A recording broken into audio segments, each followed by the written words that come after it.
nakaraan sa Voltes 5 Legacy. Namatay ang iyong ama na hindi man lang tayo binigyan ng karapatan. Namatay siyang anak ka pa rin sa labas. At ako, hindi niya pinakasalan. Ang kamatayan ng iyong ama ay nangangahulugan na ang pinsan mong si Hrothgar ang kokoronahan bilang kahalili niya. Bago mabasbasan si Hrothgar, ako at hindi siya ang taktakang bagong emperador. Sa kapangyarihang pinagkaloob sa akin, pinagkakaloob ko to sa ating bagong emperador na si Hrothgar. Itigil ang koronasyon! Ang ministro na hinahangaan ninyong lahat ay nagmula sa lahi ng mga alipin! Ang dapat sa kanya, isama sa kauri niya. Simula ngayon, kamahalan ang itatawag mo sa akin. Wala ka ng pamilya. Patay na sila. Kulang pa ang ginagawa ko para sa Bucenia. Dapat kong palakihin ang aking imperyo. Kaya mula ngayong araw na ito, ay gagawa kayo ng mas marami pang armas At mga sasakyang pangkalawakan. Hahanap ako ng mga bagong planeta na aking sasakupin at aangkinin mula sa planetang Brahmin, Tao Cetis hanggang sa Gliese at sa mundo ng mga tao na kung tawagin nila ay Terra Ertu. Nagpaplano kaming tumakas para labanan ng bagong emperador. Kailangan nating makaalis gamit ang portalis para makabalik tayo sa kapital ng Busan.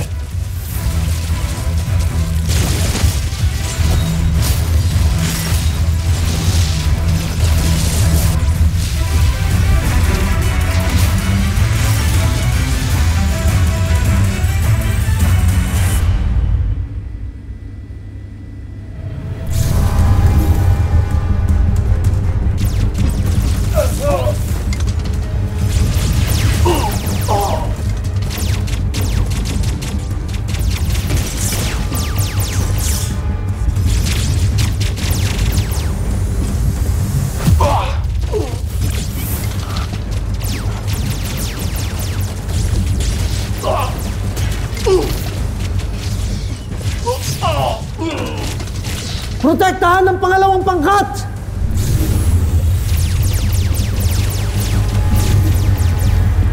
Magtungo na sa mga sasakyan!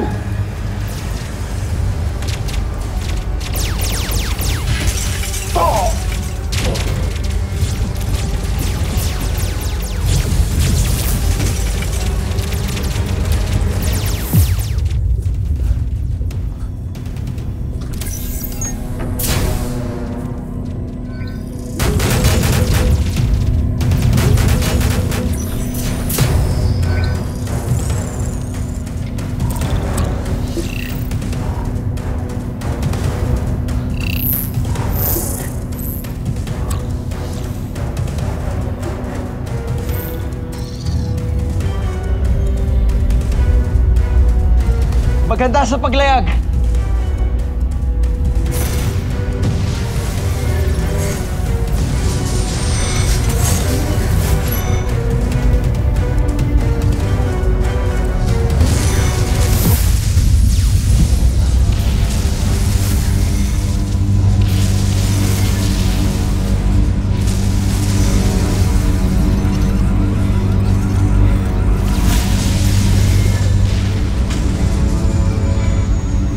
Pinunong Hrothgar, hindi na tayo mananalo. Kailangan mo na kaming iwan. Hindi, Magus. Magkasama tayong tatakas. Pakinig ka. Ikaw ang pag-asa ng himagsikang ito. Hindi ka pwedeng mamatay, kaya iwan mo na kami!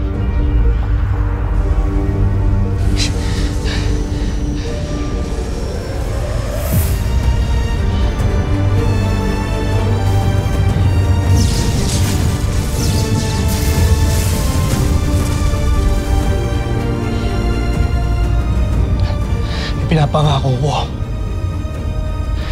Babalik ako para palayain ang mga alipin. Sinusumpa ko.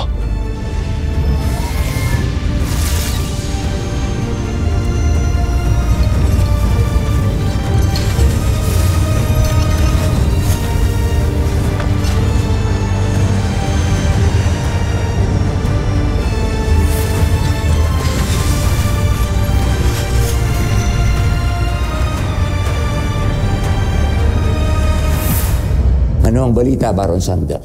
Sumuko na ang mga alipin na nag-aklas kamahalan.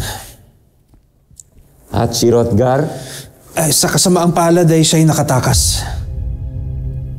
Huwag kayong mag-alala, hindi rin siya magtatagal at mamamatay siya sa kalawakan. Maaari nga siyang mamatay sa kalawakan. Ngunit maaari rin siyang mabuhay.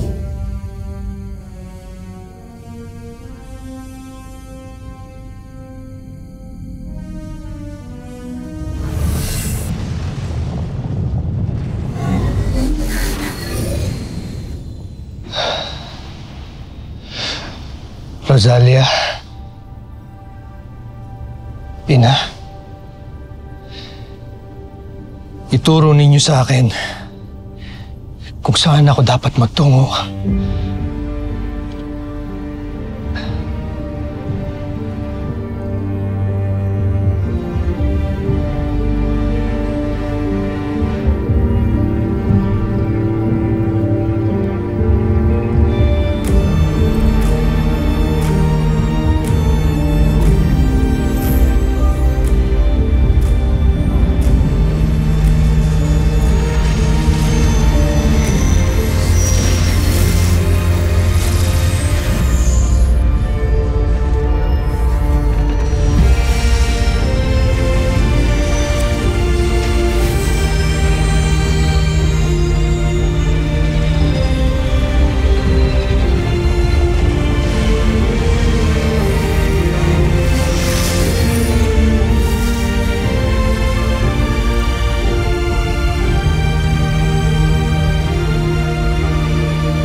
Kalat na ang balitang ipinagtanggol mo na naman daw ang mga alipin.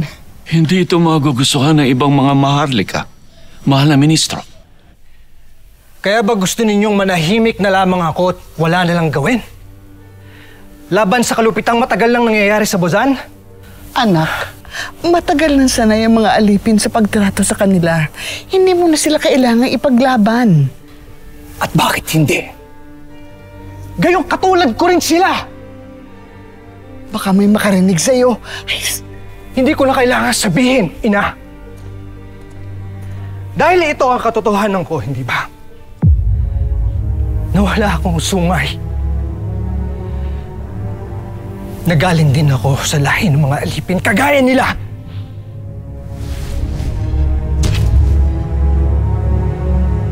Ibalik mo yan. Isuot mo yan uli bago pa may makakita. Pagod na akong magpanggap, Ina. Isipin mo kami, ministro. Kapag nalaman nila na huwad yung mga sungay mo, malalaman din nila na itinago namin ng totoo. Tiyak na parurusahan kami.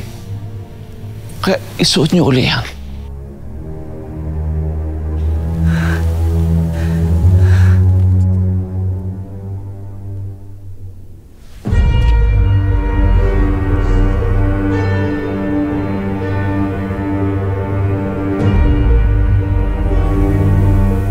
Rosalia.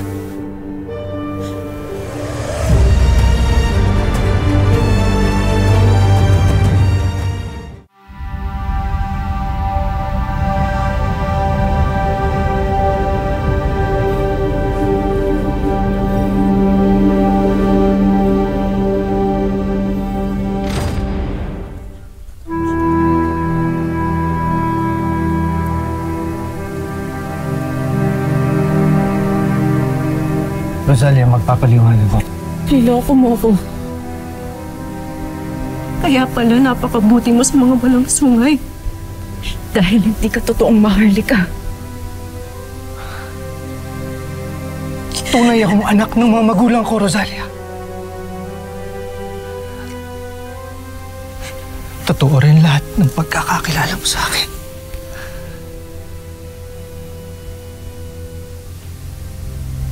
Maliban dito,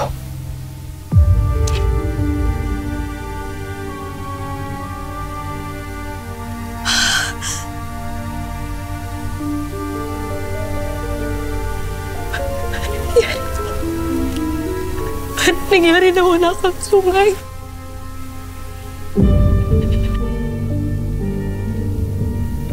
Kailan niyo pa tinago ang totoo? mula nung isinilang ako.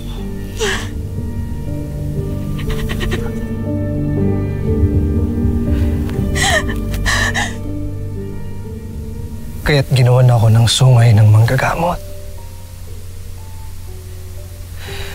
Huwad na sungay na isinuot ko hanggang sa aking pagtanda. Nang sa gayon ay hindi magiging alipin ang turing sa akin ng lahat.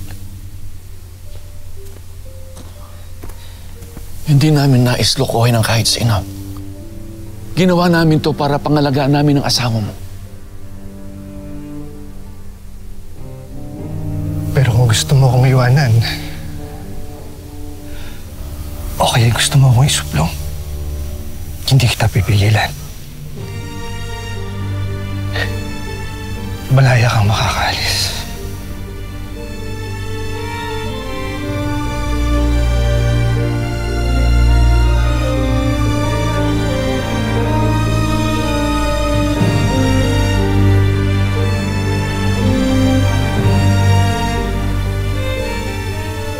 Kailanman ay hindi ko maaari ipagkanulog ang lalaki pinakamamahal ko.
Kayo nang bahala sa akin, Rosalia.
Oh my God. It's true. May mga aliens nga. Call Coast Guard.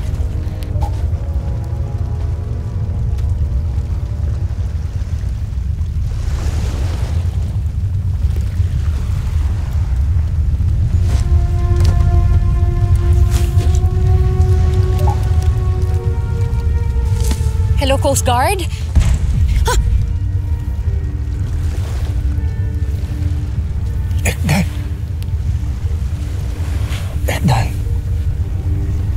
Okay ka lang ba? Gertrude Hein. Guys, wo sein. Dagdag. Hindi kita naiintindihan. Anong sinasabi mo?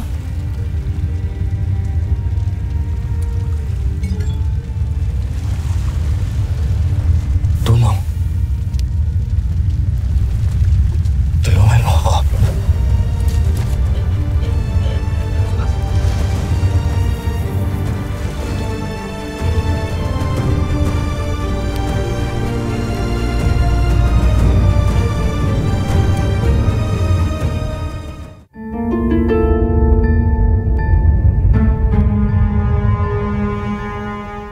Nandyan ba sa planetang yan si Hrothgar? Wala raw siya dito, kamahalan.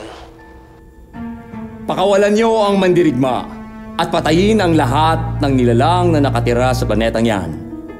Patayin, kamahalan? Narinig mo ang sinabi ko. Isa itong mensahe sa sino mang tumutulong at nagbabalak kumupkop sa traidor kong pinsan. Sakupin ninyo ang planetang yan! Susunod.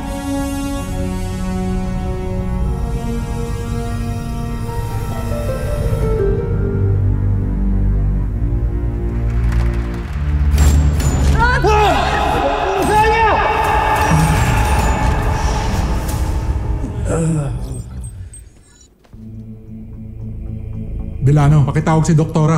Nagising na yata yung alien. Okay ka lang, ikaw lang mag-isa dito.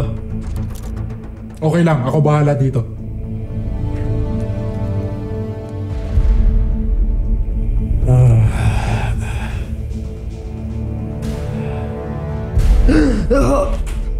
Huwag kang babangon, humiga ka lang.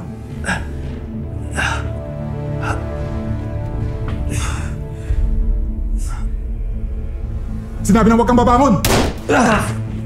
Oh my God! Bakit mo siya binaril? Ibaba mo yan!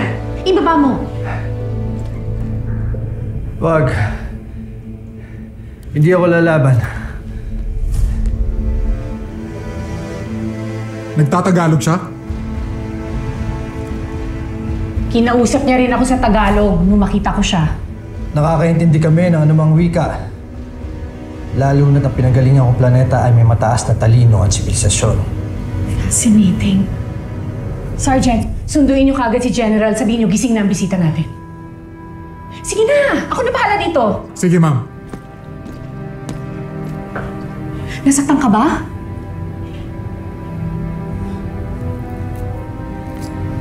Nagalusan lang. Hindi ka tinatablan ng bala? Huwag ka mag-alala, ligtas ka dito. Ako nga pala si Mary Ann. Welcome to our planet Earth. Ano nga bang pangalan mo, Mr. Alien? Saang planeta ka galing? Mula ako sa Busan.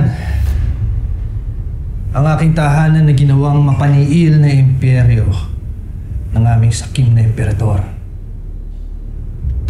At Mary Ann, pakinig ka. Meron silang ambisyon na sakupin ang buong kalawakan. Kasama na rin ang planeta ninyo.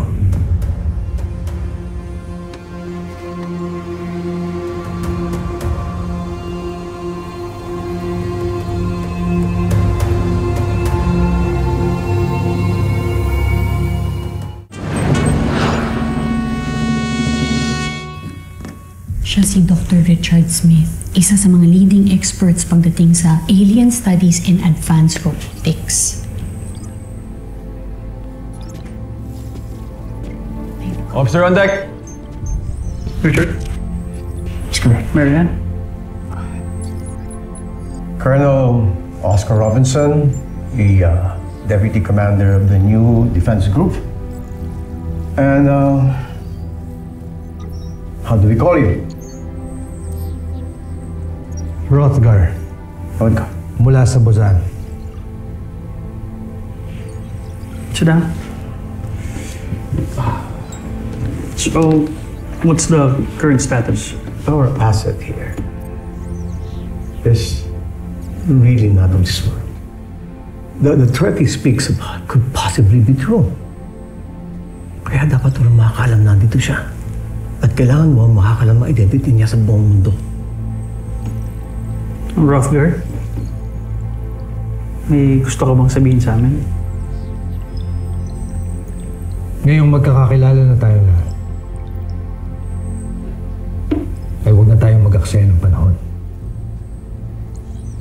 Dahil napansin ko na mahina ang inyong mga armas. Wala kayong laban sa Bozelia.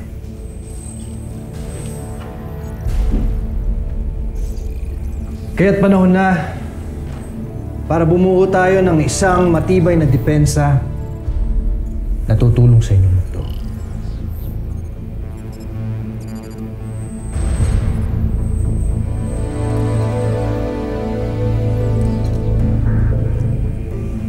It is in the Earth's best interest to join forces to prepare for the impending invasion.